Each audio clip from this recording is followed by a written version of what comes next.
amahitamo hagati y'abantu benshi kugira ngo babonekemo umwe ushyirwaho cyangwa uhitwamo.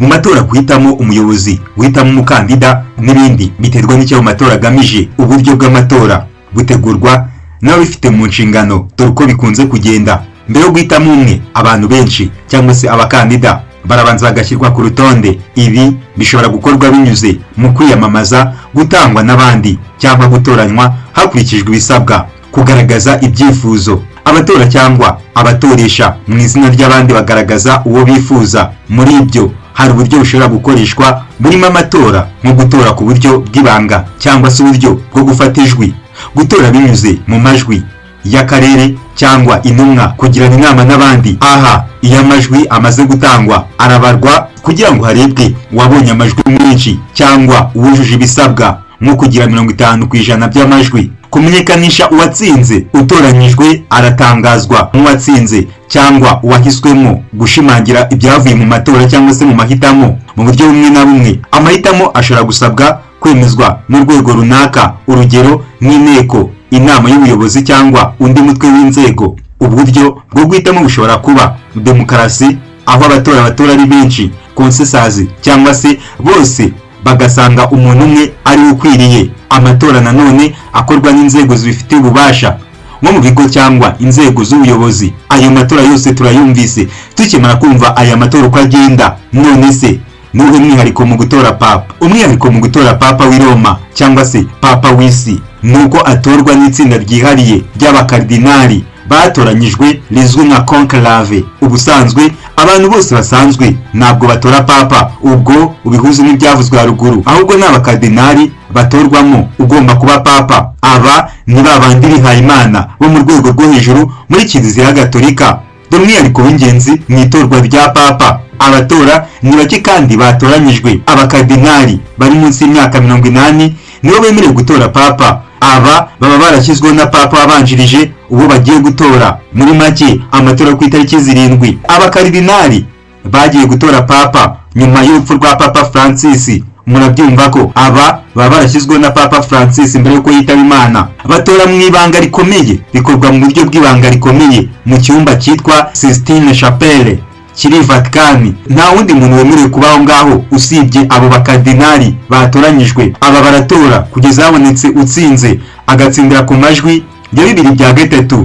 Ntibihita birangira mu cyiciro kimwe, batora inshuro nyinshi zitandukanye kugeza igihe umwe muri bo abonye amajwi nibura 2/3. Ibi bigaragaza ko hatowe papa mushya. Baca impapuro bakoreshaga batora bakazicana, umwotsi w'umweru ukazamuka. Naho iyo nta watsinze haza umwotsi w'umukara. Aha iyo utsinze cyangwa se uwatsinze ahita yemera cyangwa yanga kuba papa. Abenshi batekereza ko uwo batoye ashobora kubyemera, hari n'igihe atabyemera akabihakana. Kubyemera ni ubushake, no kubihakana ni ubundi. Hari abantu benshi babayeho badakunda inshingano, niyo mpamvu aha hari abahita bemera cyangwa se bakabihakana. Muri make gutsinda ni kimwe no kwemera inshingano kikaba ikindi. Uwatsinze babanza kumubaza niba yemera kuba papa, nibwo nawe abona kuba papa iyo abyemeye, kandi ahita yihitiramo izina rya papa.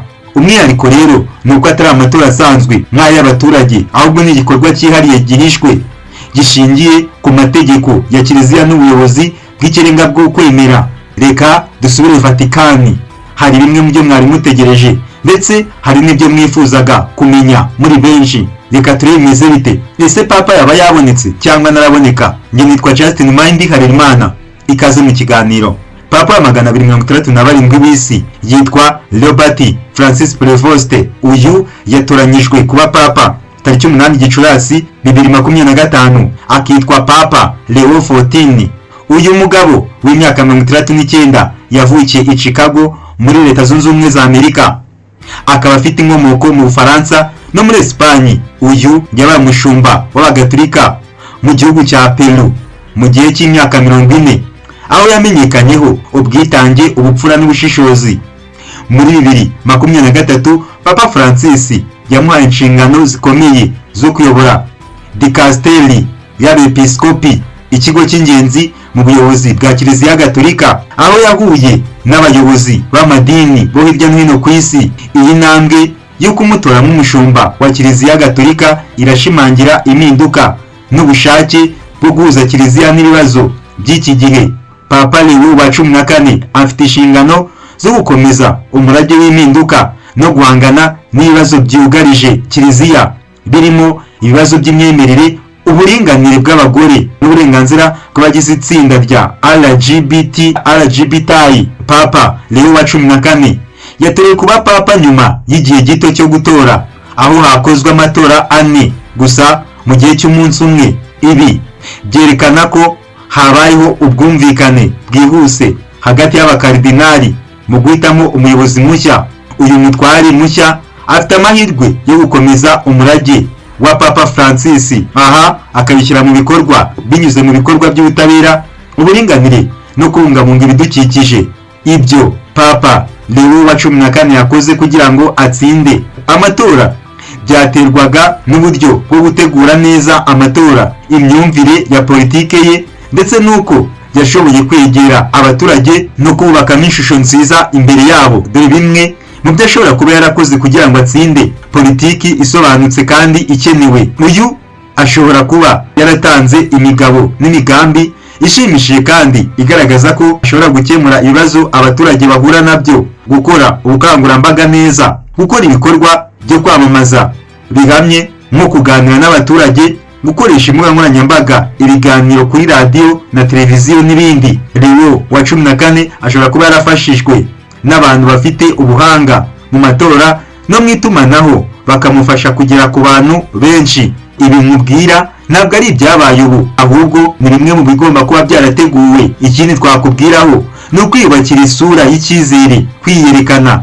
nk'umuyobozi wizewe w'umunyakuri kandi ushishikajwe n'iterambere ry'abaturage, gukorana n'abaturage, kwitabira ibibazo byabo, kubatega amatwi no kubasura mu midugudu no mu turere, kwiyamamaza ku buryo bunoze kandi bunogeye buri wese, kwitondera imvugo, imyambarire, imyitwarire n'uburyo bugaragara mu ruhame. Ibi ni bimwe mu byatumye Leo wa 14 atsinda.